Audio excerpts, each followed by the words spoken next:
you are in a lot of horror movies and science fiction movies. How do you come down from that and not have the nightmares?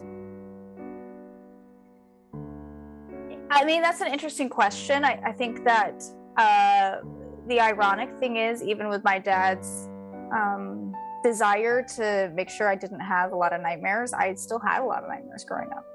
I still have these dreams. It's like the apocalypse is impending. And I'll have to talk to somebody about that, I guess, one day, of like, what does that mean? So I think that what I'll talk about is how to get out of maybe this very depressed or sad or very unfortunate circumstance character. Yeah. Because when that is not what I'm living every day. And it is difficult. It does stick with me a bit. I do things like meditation and journaling, recognizing the things I have in my life that I'm super grateful for.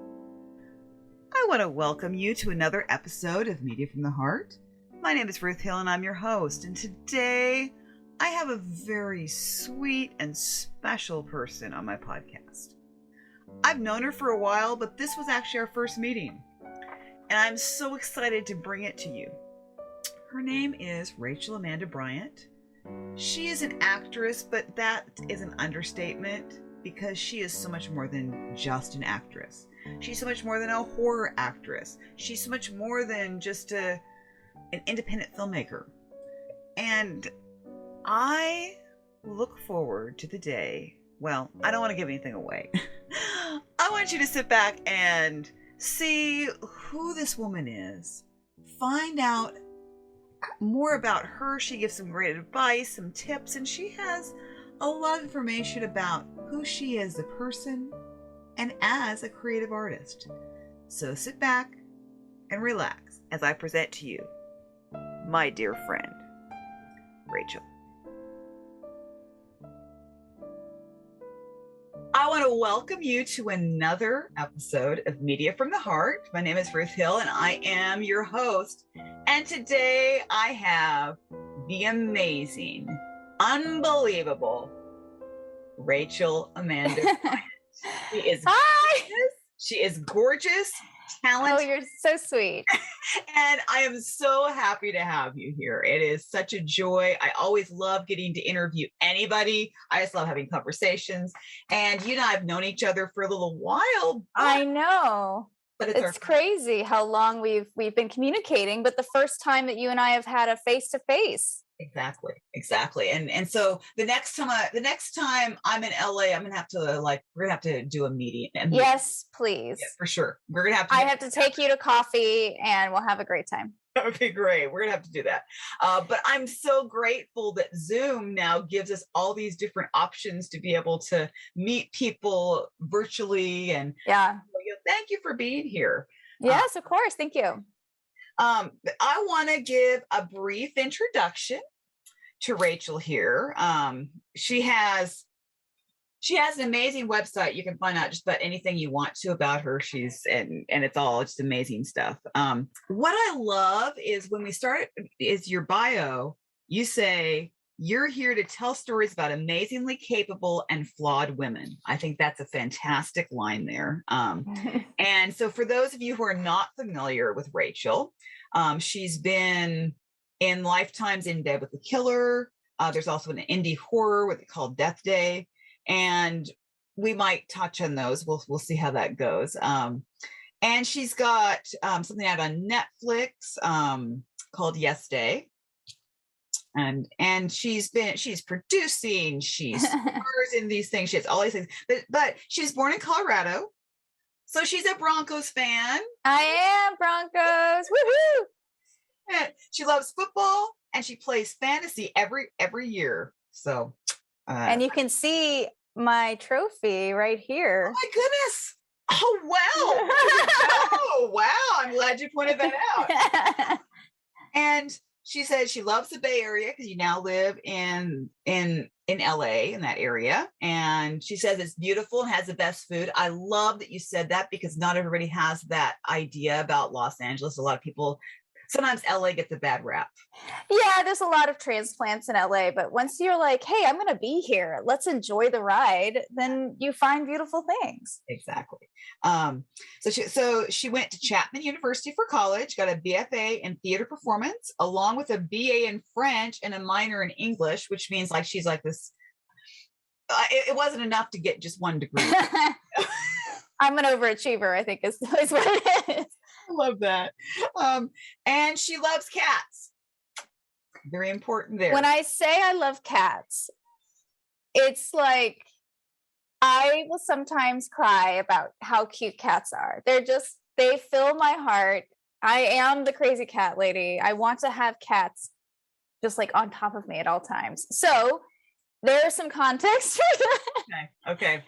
I hear you. Well, you and I could have a long discussion, because I live in the country, and at one time we had 19 cats, because all the neighborhood cats that were feral came our way. We got them all fixed. We only have, I think, 5 cats left now, because either moved on or passed. Yeah. But we actually tamed some feral cats. So the cats in our house right now were born in the wild. Wow. See, they could tell that you're a cat person. Cats can tell. I never was. I actually didn't. Really? I wasn't really a huge fan of cats, but then I really got into it. Actually, the challenge of taming feral cats, I think, is where I really began to love them. Because when you start taming feral cats, it is unlike any other experience. I have not done that yet. That is something that fascinates me. A really good girlfriend of mine, she just let this cat that had hanging around her apartment come in and slowly started feeding him, and then eventually never let him back out again. And he was happy as a clam. He loved being an indoor cat at that point. That's cool. That's cool. Yeah. Well, so of course we have that cat thing. We could probably spend the entire conversation on that. We could spend a good hour, 4 hours talking about cats, but I won't do that to the audience. Right. And she usually is watching something sci-fi, big sci-fi nerd. In fact, I love that you said, in fact, I stole this line when I was writing about you, when I sent an email inviting everybody today. Star Wars loving cat cuddler. I love that. That is fantastic. So very accurate. I love your bio because it is really interactive. And I love that you just touch on so many different things, because so often when we think of I'm an actor, and it's like you get almost put in a box of, okay, you're an actor, or you're a director, or you're a writer, and you're so much more than that. Sure. And your bio really paints that picture. So, did you write the bio yourself? I'm curious. I did. Yeah, actually. Bravo. I think that you're right, though. There had been this trend for a while, like a few years ago, that as actors, we had to be very serious and, be like vessels where characters are put on top of us. And I think that has shifted with social media and platforms like TikTok, where authenticity and being yourself is so important, that now as actors, that's what I bring to the table is myself into the role, if that makes sense. Yep, it does. So my bio is reflecting that.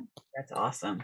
No, I love that. And even from when I got to interview you a while back, I always did notice that about you, is you were just so real, so authentic, even before it was the thing to do. I think the pandemic also changed things, because now we're used to seeing people in their living rooms or their kitchens, and we get to see into their houses, and then the animal interrupts them, or a child comes and interrupts them, and we love that, and we actually celebrate those times. It humanizes everybody. It was very much like the pandemic really flattened the playing field, or whatever the expression is. It really made it even, that everyone's in the same predicament. We're all in a house trying to deal with this extraordinary event, trying to survive and flourish in this time of great stress.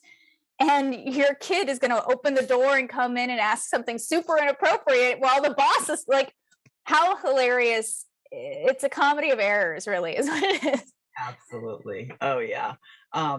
Well, I know that you got started really in and I think you still love being a part of this world, but you kind of got started with independent film. That was where you first got going, which I always think is fascinating because people used to think there used to be almost a stigma, I think, from what I picked up with independent film. Well, those are the actors and creatives that can't make it in the real acting world, so they can just go over and do it in film, and it doesn't have to be anything good, and they can just like throw something up there and not spend any money. Right.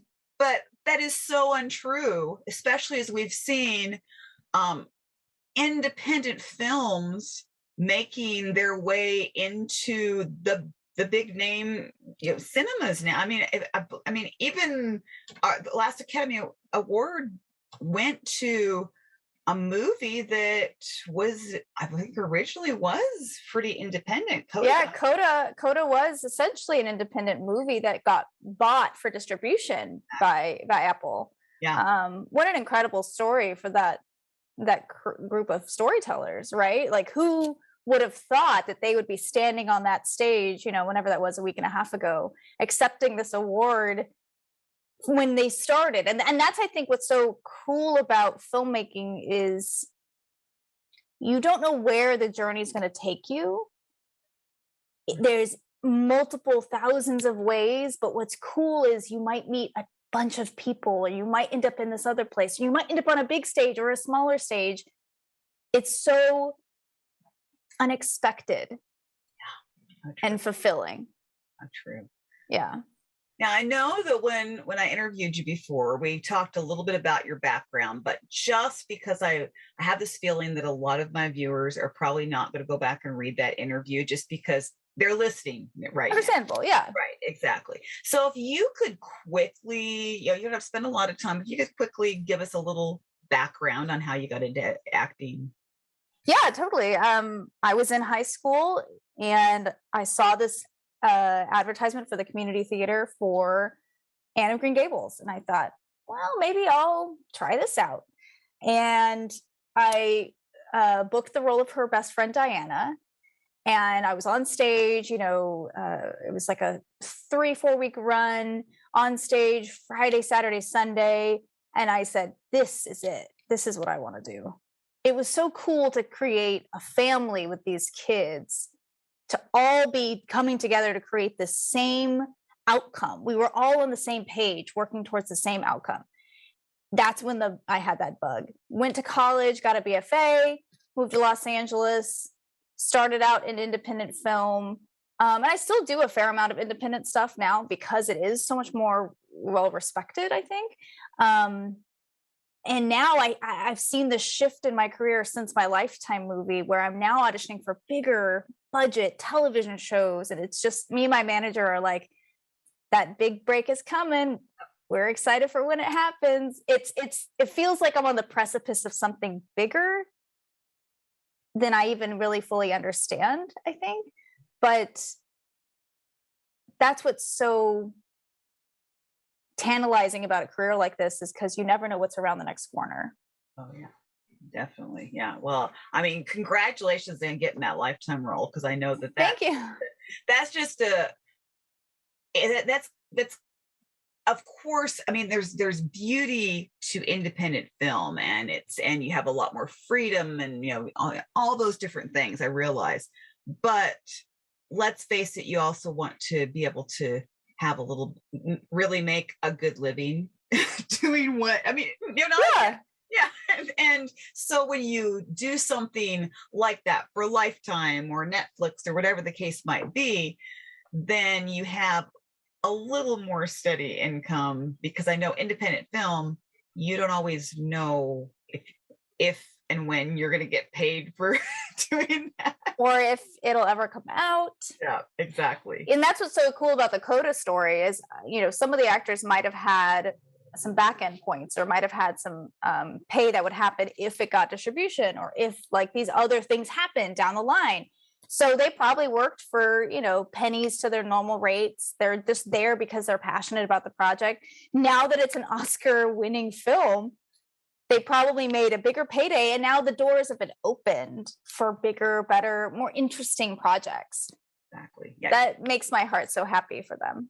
Yeah. Just like what you were mentioning with Lifetime, because now you have all the doors are starting to open up. Yes. And you have all those things. So that's great. Well, and then I'm sure with you being a sci-fi person, you probably know about Sharknado, because that's always one that I've read the stories about Sharknado being totally independent, and they're not thinking it was going to go anywhere. And then to have what, 5? Were there 5? 5 or 6? And I bet there's going to be another one. My mom loves the Sharknado movies. She is obsessed. She will tell me, we were just talking about this a few weeks ago. She's like, oh yeah, so the 5th one, this is what happens, and this is how so-and-so's in it. And I'm like, Mom, I mean, they're fun, but I can't remember which one is which. She loves those, there's a new one I saw, like Velocipaster or something. It's like there's all these crazy sci-fi movies that are super fun, and I think that those creators recognize the hilarity of what they're doing, the campiness of what they're doing, and part of that process is super fun too. Oh yeah, definitely. Well, so you have been in horror films. A lot of horror films, actually. Yeah, well, because I know that now I'm not a horror film person. I'm really not a horror fan either. Okay. And yet here I am dying over and over again. Okay, well it's so I don't really watch horror films. I mean, I have watched maybe a couple here and there, but it's not necessary. Now sci-fi, I have grown to love. I used to be totally anti-sci-fi. Really? I liked Star Wars, but like anything else, no. And it took me a really long time because I went into it with preconceived notions originally of, okay, I didn't like Star Trek when I was growing up, and so all sci-fi is like Star Trek. I mean, the old Star Trek, because for me, the old Star Trek, now I think it's great, but when I was growing up, it was like, this is stupid. That was like, what is this? And my mom, people are in space. What are they doing? I didn't like it when I was growing up, and so I had this idea of, all sci-fi shows are like that. And then I started watching them. I'm like, oh my goodness, sci-fi is so deep.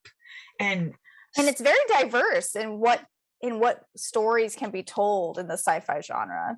Yeah.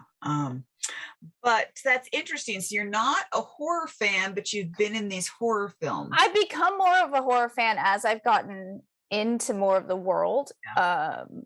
But when I was growing up, I wasn't really allowed to watch really scary movies. And my dad would always say, it gives me nightmares. I don't want you to have nightmares. And I'm like, I don't want to have nightmares either. Right. So it was something that I dove into as I got older, as I ended up in the horror world, doing horror films, going to horror festivals, having to watch other horror films because I'm part of a horror festival, and being like, but there's a lot of really interesting themes in horror films. I mean, there's a lot of not great horror in the same way there's not a lot great independent film too. I mean, you can find that in anything, but the really great horror really makes me think about myself and my identity and where I land in this world. What would I do if I'm that desperate? How much of a monster is really inside of me, and it's scary, but it's very eye-opening. It's very thought-provoking when there's a really interesting, good horror premise. Wow, that's an interesting way to look at it. I think my daughter's 18, and I think she does watch some horror films. So that's why once in a while I have seen them. But, but I will say that the horror fan community is absolutely incredible. They're incredible. I cannot believe how supportive and kind they are, because I've interviewed a few actors that have done horror films, and they have just been so kind Yes. to always support me and start following me, even though it's like I'm not doing a lot of horror stuff, and they'll be like, "Oh, that was great that you interviewed so and so," and they Yeah. and so I love that there's such a beautiful community. Maybe it's not my style of film that I would choose to go and watch on a regular basis, but the community is so beautiful. So it really is. They're so supportive, and they watch everything. Like, even the stuff that, most people might be like, that's not a very good movie. The horror fans are just excited to get that content and to see everything they can get their hands on. And that's what's so beautiful to me. They want to connect, they want to support, they want to help fund projects. And I was just part of this crowdfund for a film, and we had so much interest just because it was a horror film.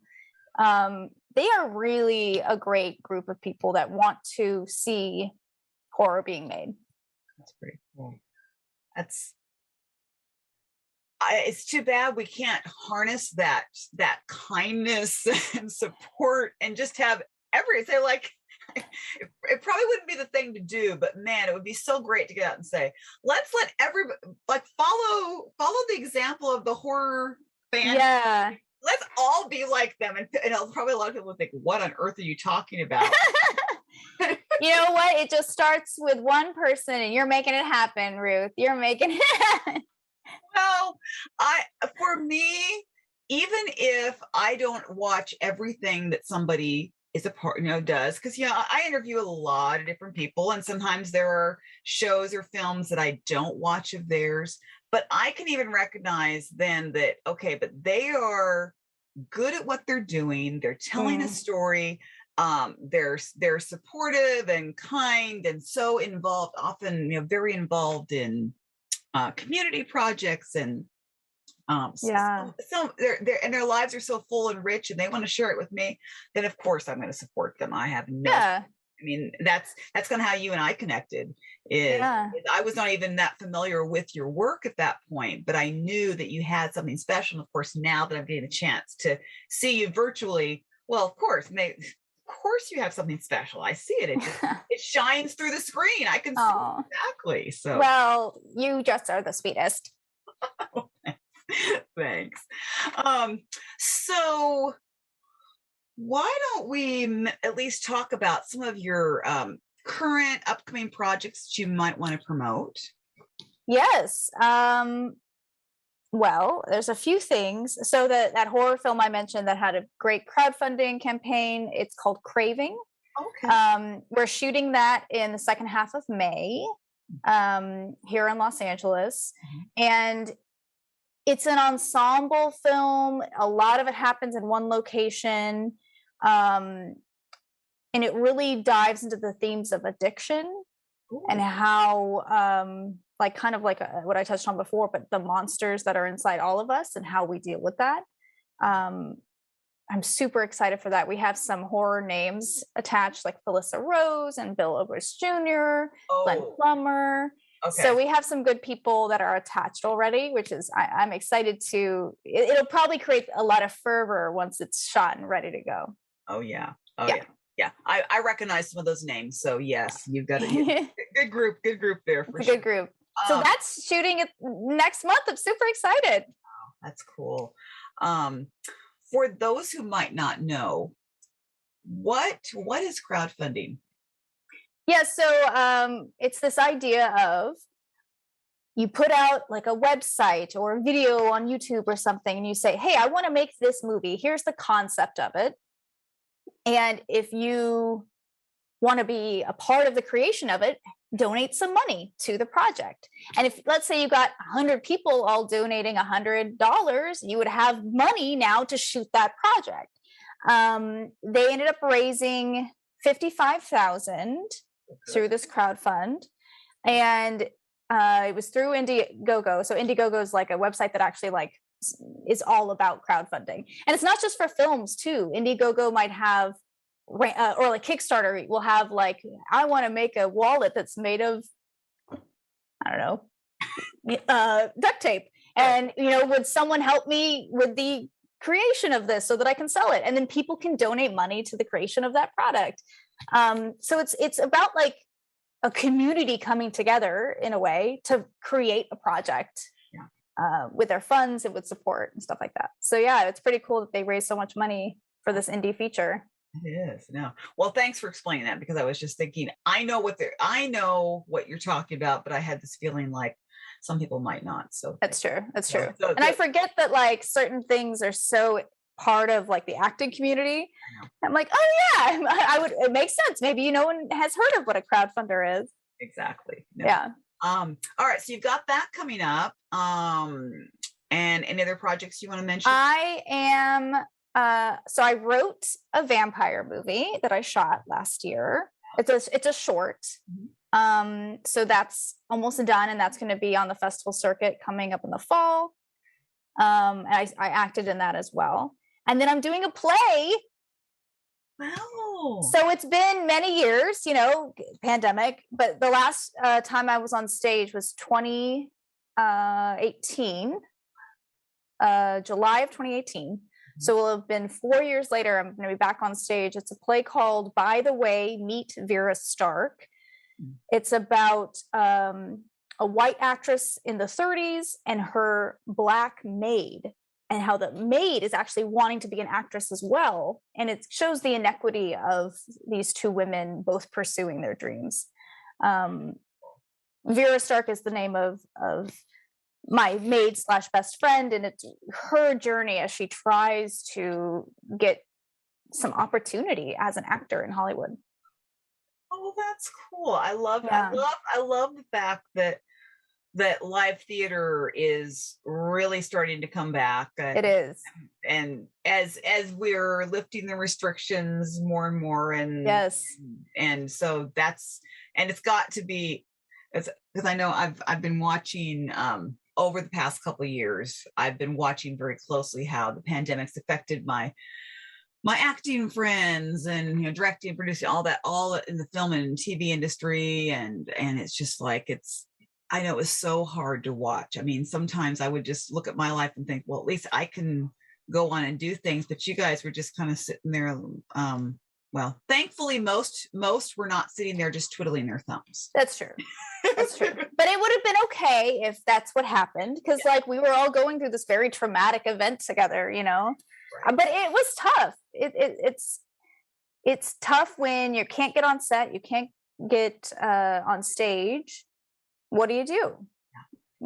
And to your point, kind of at the beginning of this conversation, is it really reminded me that my identity is not wrapped up in me as an actor, and nor should it be. Yeah. Well, and it was wonderful to see creatives leading the way and doing so many interesting things, reinventing the whole acting, film, TV. I mean, all the stuff that started happening, people shooting films through and shows through Zoom. Yeah. And I mean, it just is wild that those kind of things. I mean, there was even a network show, All Rise. They did an entire show where they shot everything through Zoom, like it was all virtual, and it was like, how did they? And I watched that episode, and I was like, this is really cool. This is like, and then a lot of my friends were doing different things, and so, but it's interesting as artists. I think we thrive when parameters are put on us. And I think that's what the pandemic reinforced for a lot of people, is like, wait a second, I've got to think about telling a story in a different way, or I've got to think about exploring myself as an artist in a different way. How do I do that? A friend of mine started doing these Zoom script readings of classic, amazing scripts. It was called Zooming the Movies. And so it's just actors on Zoom reading these amazing screenplays And it was almost like doing a play while on Zoom, while people are watching. People are, oh, this is so great. Oh, I love this. And like falling in love with some of these classic films. That's was so fun to me, is the innovative minds that came up with different ways of telling story during the pandemic. Exactly. Yeah. Oh, that sounds really cool. Wow. I would love to see. I'd love to see something. Yeah, there's a Facebook group, Zooming the Movies. Kevin Pollak is the guy who started it. I'm pretty sure it's Kevin Pollak. He's a Chicago actor, so I met a bunch of actors from all over the states just from doing this. Right? It's a really cool idea. And they're still doing Zooming the Movies because why not? Well, yeah. I hear you. It's Zoom is here to stay. It's like TikTok's here to stay. Yes. Different things. Yes. So, well, I'm sure at this point, Paula probably already has some questions. So I'm going to bring her on because I know that. How many questions are about cats, Paula? I'm ready. I have a story about a cat, but I was going to save that for the end. I'm all ears. I was driving by my son's house and I noticed the door was open. So it was winter, snow, 3 feet of snow. I walked up, shut the door because they were both at work. And I continued on doing what I was doing. 3 days later, they keep on hearing this meow and this meow and this meow. 2 feral cats had gotten into the basement, and one of them had kittens in my son's hockey bag. In his hockey bag, which was disturbing to somebody who loves hockey. So she was able to get rid of to find homes for the mother and the kittens, but she couldn't for what we call the aunt, the other feral cat. So I have a feral cat living with me. He's been here like 5 years now, and my sister got 3 of the kittens. That's sweet. In our life also. So I was just joking when I mentioned I can talk about cats. And it's so funny that you said you like cats. I do. I love them so much. More cats. And that's what I love about TikTok is the cat content. If you guys haven't. I haven't learned TikTok yet. I'm just learning how to find Zoom. Don't worry. You're good. You'll see it eventually. Yeah. People will share videos with you and you'll see there's just a lot of great cat content on TikTok. Yeah. All right. So for my questions, I quickly wrote down. If there was an old classic movie that you would like to be in, what would it be and what character would you be? Philadelphia Story. Oh. And I would love to be, and now I'm blanking on the actress's name. The lead in that. What is her name? You guys know who I'm talking about. Katharine Hepburn. Katharine Hepburn, yes. Oh. She is such an incredible actress, and she's always so strong and herself. And she does not, kowtow to other people. She's convicted. I've always really admired her work, and and at the same time, she's so vulnerable, even with her strength. That would be such an incredible movie to be a part of, and also for the horror thriller fans out there, Aliens. With Sigourney Weaver. I would love to be Sigourney Weaver. Also, she has a cat in that movie. I think that's why. I think I've just fallen in love with that component of it. Well, there's something to dream about. It's true. Well, Ruth recently had Ryan Brace on, and he talked about the after effects of a very it was scary movie he had done, and he was surprised that it took so long to let it go. You are in a lot of horror movies and science fiction movies. How do you come down from that and not have the nightmares? I mean, that's an interesting question. I think that the ironic thing is, even with my dad's desire to make sure I didn't have a lot of nightmares. I still had a lot of nightmares growing up. I still have these dreams. It's like the apocalypse is impending. I'll have to like, talk to somebody about that, I guess, one day of like, what does that mean? So I think that what I'll talk about is how to get out of maybe this very depressed or sad or very unfortunate circumstance character. Yeah. Because when that is not what I'm living every day. And it is difficult. It does stick with me a bit. I do things like meditation and journaling, recognizing the things I have in my life that I'm super grateful for. And also I'll say too, I was taught at an early age in my acting education to always have 2% of your body aware that it's not real. And there are days that's better and it's worse, where I'm able to have like, more than that percentage or less than that percentage. But as long as I strive to remind myself, this is just not real, it's easier for me to let it go. There's one particular instance, and I won't go into graphic detail, but I was getting eaten by zombies. And it's a fake body. It's just my head looking at a fake body, but it appears to be attached to it from my vantage point. And I remember being on set that day, watching these gross looking, actors that are all made up to look like zombies.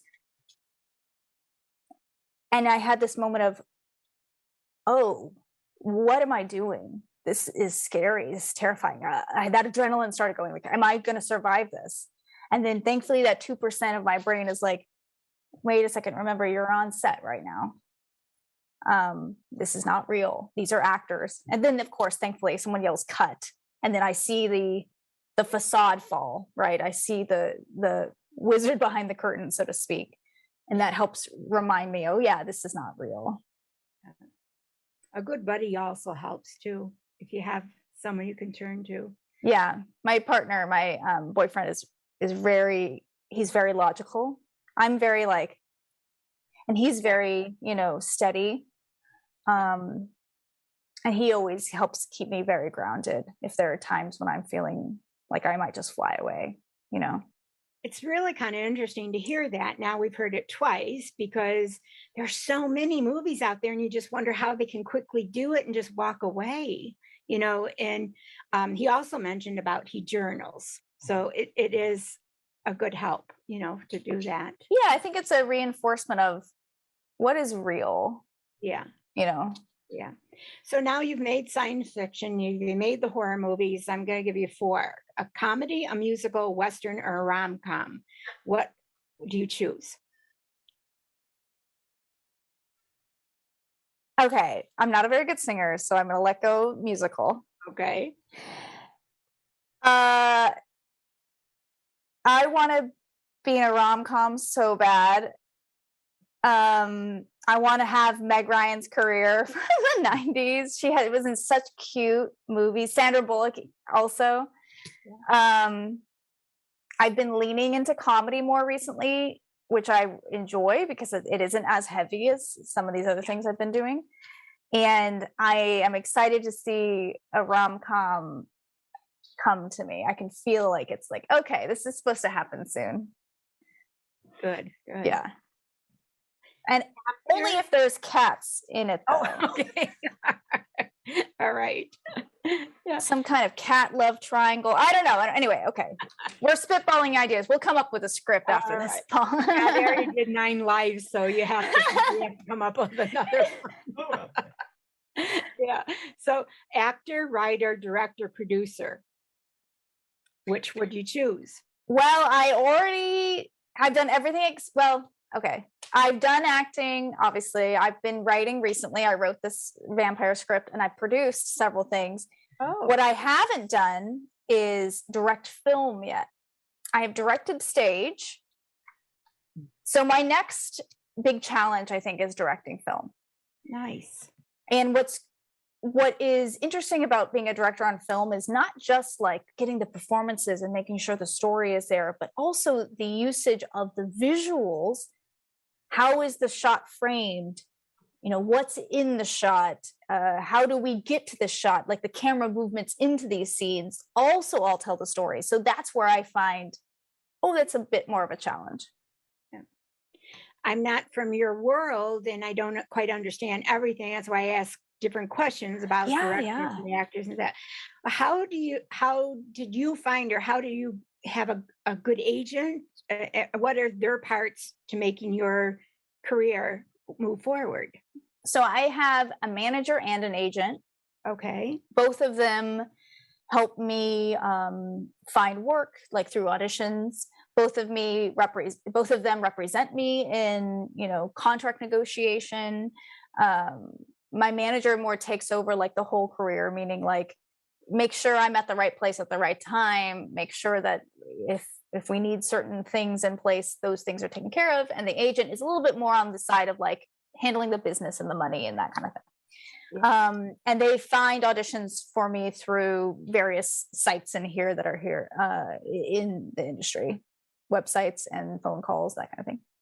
But for you to find yours, the one that that you're working, is there a list, or does someone put out your name? Or there is a list of reps on various websites that actors could hop onto to see, like backstage.com has a lot of resources.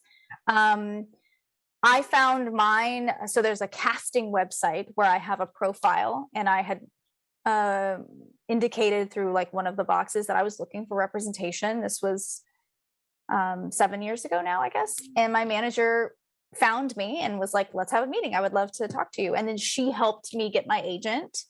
But you could just send an email to an agent based on that list you find online and say, hey, I'm an actor. I'm looking for representation. Here's, what I've done recently, what I would like to do in the future. Yeah. And then the last one that I have is what would you be doing if you weren't acting? So I love traveling. I love learning about the history of a place, going to see the museums that has all the art, especially European travel. I did a lot of traveling as a child. I was very lucky in that. I would love to be a travel vlogger. So showing the world to people who aren't able to travel, showing them the history, showing them other cultures, eating different foods that seem so different to what I normally eat, and yet it's so rooted in the culture of that place I'm visiting. I will try anything once, for better or for worse. I'll try anything once. And if I could be paid to travel around the world and share my stories, I would totally do that. Yeah, that would be awesome. Yeah. I'll carry your bags if you go. Okay, sounds good. We could have a great trip. I love to travel too. Yeah. Well, thank you so much. Of course. What great questions. Thank you. Now you see why I was raving about her. Oh yeah. She deserves all the praise. Exactly. She does. She is very committed, and she often does a lot of research, and she just asks those questions that I wouldn't always think to ask. And so I love it. Now I wanted to go back to something about looking for managers and agents, because I thought that was an interesting thing. And I think what you had to say would be helpful if somebody is listening and they might be interested. I have actually been asked before, do you have to pay a manager or an agent to represent you? No. And if they ask for money, then they are not legit. Exactly. Okay. And that's what I thought, but I thought I'm going to use this as a moment, because people come to me thinking that I have all these contacts. Well, I do have some contacts, but then they'll say, well, so-and-so wants me to pay this money or that money. And it's like red flag, Yeah. A legitimate representative will only get paid when you are paid for your work. Exactly. Right. Mhm. Thank you, because now it's like I can say it's not just me saying it, because it's like, okay, but I know an actress. I talked to an actress, and you could actually look up the episode, and she's got some information here for you. Yes, yes. I'm glad that because unfortunately there's a lot of people out here to take advantage of those that are just trying to follow their dreams or exploring if they want to really follow their dreams. And so I'm so glad you brought that up. Like, we need to get all of that information out there. Like, do not pay somebody. And it sounds too good to be true. It probably is. If someone's like, yes, you give me $500, I'll make sure you're on a Nickelodeon show tomorrow. That's probably not real. Exactly. Yeah. When you talked about wanting to do a rom-com, I mean, I was looking at you, and I was thinking, because of course I have a lot of friends that do Hallmark movies and other rom-coms. I would love to do a Hallmark movie. Yeah. That is definitely on my list. And I was looking at you and thinking, yep, I could so see you doing that. And I know some people are like, well, but she's done horror stuff. Well, if you look up the backgrounds of almost any actor, who, even the ones that are doing lots and lots of Hallmark movies, if you go into what they did in their past, you're probably going to find some things that don't sound very Hallmark-like. Yes. Especially when you're first starting out. Yes. You want to pay the bills, and and you're not being offered those big roles. You got to start somewhere. So. Yes, it's so true. It's so true. I do think that my look, my branding, my essence really lends itself nicely to Hallmark. I've auditioned for a few. The right one hasn't come up yet, but what's cool is I'm getting chances to audition for those. And so I'm excited. I know my grandmother was really, she's still with us, but I think she's unfortunately on the decline. But she was like, Rachel, I just want to see you on Hallmark. And I'm like, grandmother, I'm trying. So, hopefully, fingers crossed, I'll be able to do that sooner than later and give her that. Yeah. Oh, well, now I really want it to happen for you, because I have this feeling that, even because my dad's also on the decline, so I can understand that. But I have that feeling that would be something that she might still be able to be aware of, because I think there's something about that. So okay, well, we're gonna put that out into the universe that it's happening. I mean, yes. So Rachel, you're gonna be. I don't know how it's gonna happen. My arms are open. We're putting it out there. It's gonna happen. Well, the really great thing, I think, and just rom-coms in general, all these networks are popping up. You've got Hallmark, and Lifetime is even doing rom-coms, which is wild, Yeah, they're steering away a little bit from the thriller thing and embracing more of the rom-com thing. Yeah. So you got that, you've got Up TV, and then GAC is the newest one, and right. And then networks. I mean, what is it?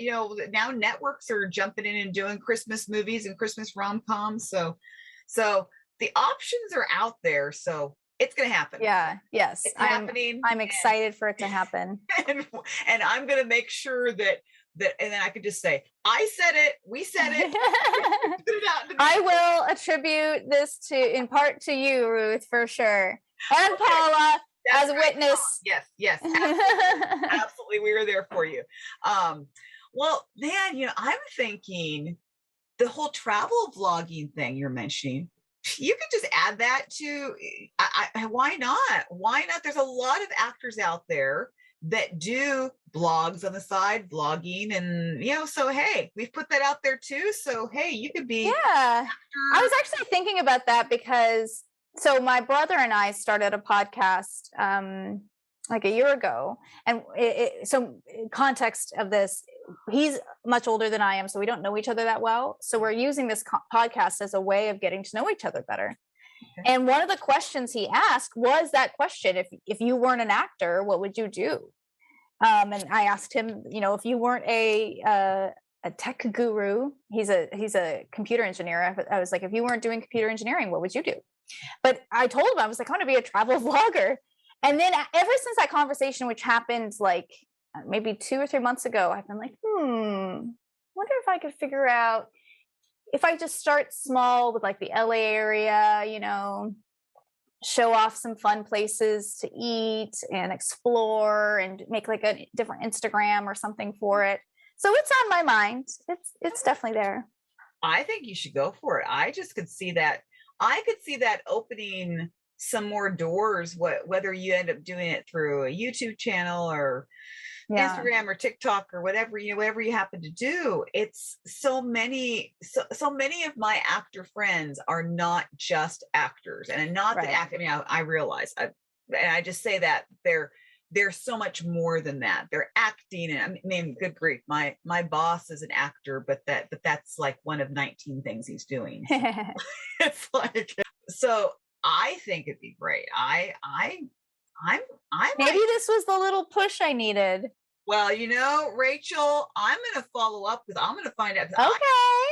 I think you should just even starting small. You just never know where that could lead, and that could just start opening lots of doors, and you could get to be a travel vlogger, and then maybe they'll have a rom-com where she's a travel vlogger, because there are rom-coms. I've seen that. I've seen travel vloggers and featured as the lead characters in rom-coms. So yeah, you're right. I see what you're saying.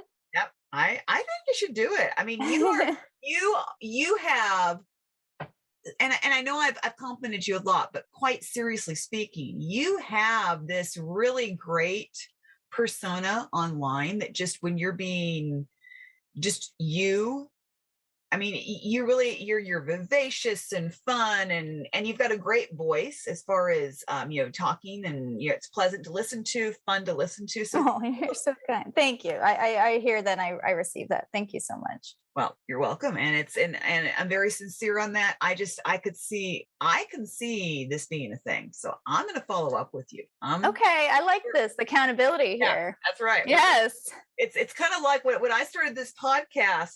I didn't know what I was doing. I really didn't. I've learned a lot. I keep learning and keep growing, I was kind of against doing a podcast. I don't want to do a podcast. And then I just like, I'm going to try it. And then before long, it's like, I love this. So. And you have to enjoy it too. And I think you really do enjoy conversation.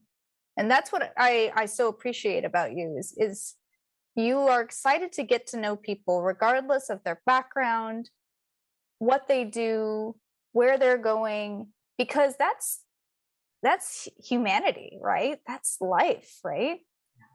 Well, and I appreciate you for being open to everything. Well, thank you. I really receive that for sure, and I appreciate that you recognize that, because that's really what I want to come across is I'm not one that ever would crave being in the spotlight and being up front. It's not like I have to have that. And that, I think that was actually what held me back for a while. Like, I don't want to be in the spotlight, but I love the fact that I can shine the spotlight on people just like you, and we can have these real conversations. And I just love it. I just get so excited to have, like, if somebody wants to talk to me, let's just get it and talk. Yeah. Let's do it. Yeah. Well, you're very good at this. So I think you are finding your authentic path, I guess, which is cool. It's cool to watch. Thank you. I appreciate that.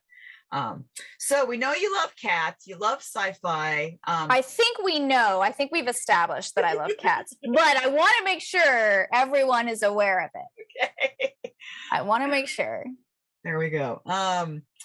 So you mentioned food. Now I just got to bring this up because would you call yourself a foodie a bit? I would, yes. Okay. What kind do you have a favorite kind of food, like either to eat, cook, anything like that? Oh, I am non-discriminatory. I love cooking Italian food, and it's not super like difficult what I do. I'm not like a really well-trained chef or anything, but I like being able to add seasonings and make something really taste delicious without adding like a bunch of butter, although butter is amazing. But like there's a lot of really great flavors that are just seasoning based. And I've really been embracing that over the last couple of years. The pandemic helped me like explore some different things in my cooking repertoire. I fell into the sourdough bread baking thing that everyone did. I could never really get it right, unfortunately. I had some loaves come out that were okay. But I love eating good Italian food. A big bowl of pasta with a sauce that's just been made with love, with a beautiful protein on top, whether it's fish or chicken. Getting me hungry, Ruth. I'm here. Oh, You're talking my language. My goodness, it's food. That was always my thing. That's always, yes. yeah. It's like, so yeah. Now my mouth's watering. It's like, what? We need to make this an interactive food podcast next time. There you go. Oh my goodness. No, I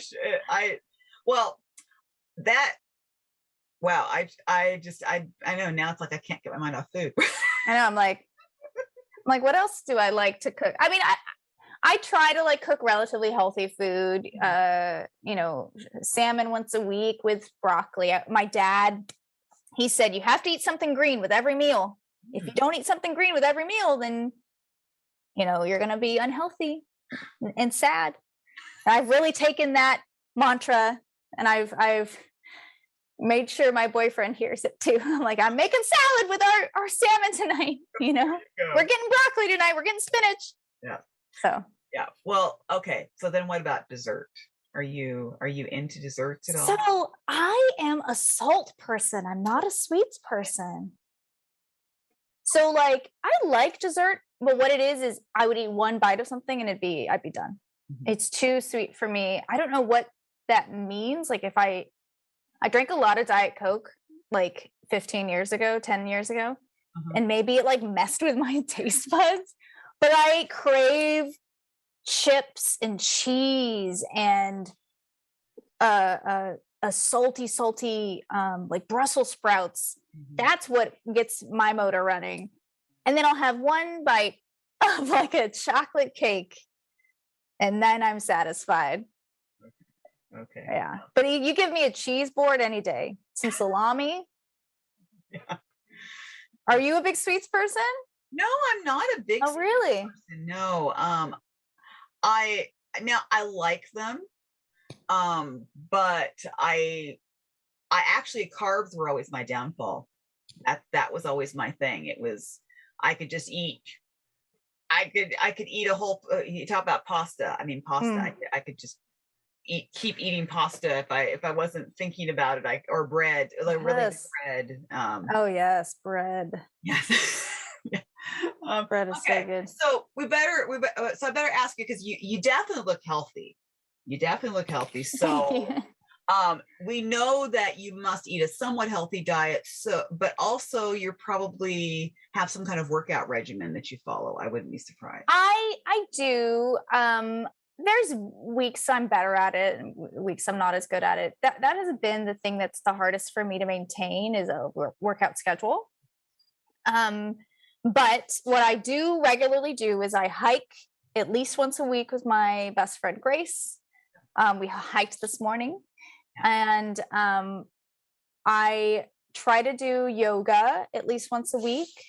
And then I walk around my neighborhood a couple times a week. So it's not super strenuous stuff. I really do wish I had, and I could, I maybe I'll put this out there too, of like embracing a daily workout of some sort, whether it's just a daily 30-minute walk or it's a daily yoga sesh, making it more regular in my routine. But I get very excited about doing things like script analysis, getting ready for a rehearsal or something, memorizing lines, meeting with filmmakers, that I end up letting that fall in my list of things to do.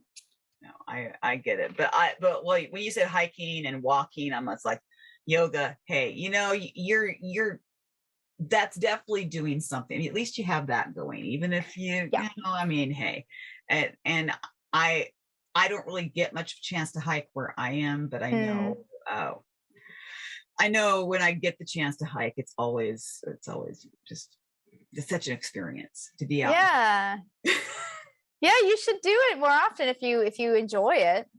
Yeah, it's part of it is that I would have to drive quite a ways to even get. I mean, I mean, we're somewhat close to the mountains, but it's still an hour and a half, 2-hour drive, so it's not always the easiest. But I always take advantage of it when I can. That is true.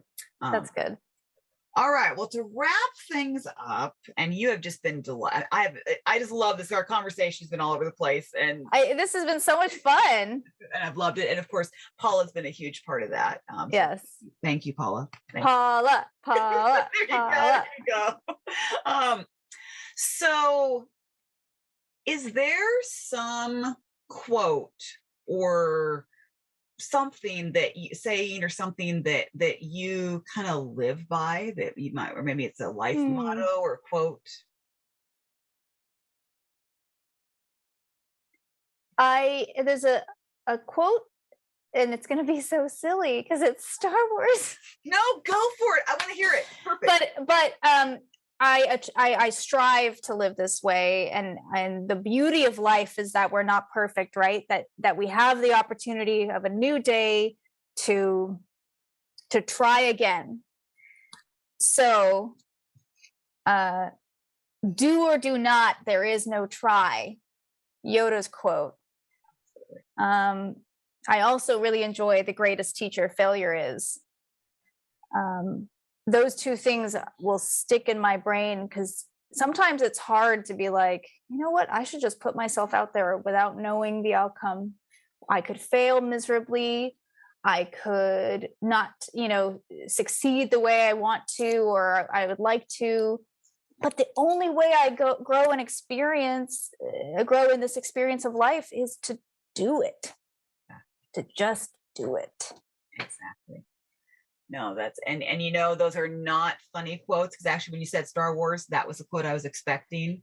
And I love that because so many times, and I even used to say it myself, I'm going to try to do that. Well, how often if you say you're going to try to do something, chances of you doing it are really 0%. I think.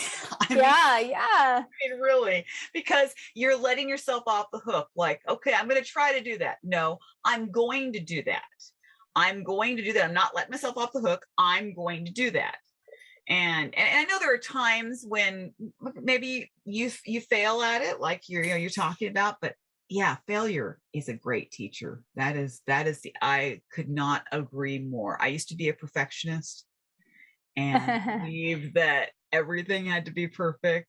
And I have learned that the times that I look back on my life are when I failed. I mean, I look back at these pinnacle points and it's like, I failed miserably, but I learned so much from it. Oh yeah. It becomes a wonderful memory to look back at. Mm-hmm. Yeah. And that's what, is important. Like, you're not going to sit there more than likely when we're like reflecting on our life in our old age, if we're lucky to be old, and thinking about all the moments where it was perfect. We're probably going to think about the moments that we overcame something, that we fostered community with some people in order to overcome something. Like, my guess is, and you hit it right on the head, that's what you're remembering. That's what we're going to probably remember as we get older and older and look back on our lives. That's right. Oh, Rachel, it has been so great chatting with you. It's been so great chatting with you. I'm so grateful to have had this part of my Tuesday. Well, good. I'm glad. It's been a joy to have you. And so, Paula, if you have some parting words for Rachel, feel free. Yeah. I just wish you best luck. I hope you do get your rom-com soon. There's tons, especially Hallmark, they love the animals. So you should be able to find something with cats in it. Yes, that'll be the perfect storm, cats and Hallmark. Let's make it happen. Yeah. Good luck to that. Yeah. Thank you. All right. Well, thank you again, Rachel. Great. And thank you, Paula, for being here. And have a great rest of your week. Thank you. Okay. Thank you. Bye. Bye. Bye. All right, rom-com movie makers, aficionados, anybody else who absolutely is in love with this woman and captivated with her, as am I. Come on, let's get her that rom-com. Hallmark, Great American Family, Up TV. Come on, this is the woman you've been waiting for. We know it. You could not find a more beautiful, more talented, as a better team player than Miss Rachel Amanda Bryant. So come on, let's do it. Thank you guys so much for listening to this podcast, for watching it. I really hope that you feel inspired. Please share this podcast with your friends, your family. And if you are listening on Apple Podcasts, please subscribe, rate, review. And also, if you happen to be watching on YouTube, thumbs up, subscribe. I really appreciate it. I have so much more that I want to bring to you, more coming. And I'm finally getting a little more consistent with posting these episodes, so thank you for your patience. I want all of you to know that you have been a special part of my life. Please come and join my Facebook group if you haven't, and please come on the podcast. Don't be shy. I feel like there's over 1,000 of you in the Facebook group. Come on. I know a few of you want to come on this podcast. And if you have suggestions, ways that I can make this more engaging, and maybe ways that I can get the information out to you more, maybe I need to do a little bit more promotion, and that's coming. I'm getting there. This is a labor of love, and I'm so glad that you all are a part of it. As you go out today, God bless you all, and know that you are the best. Absolutely. God bless.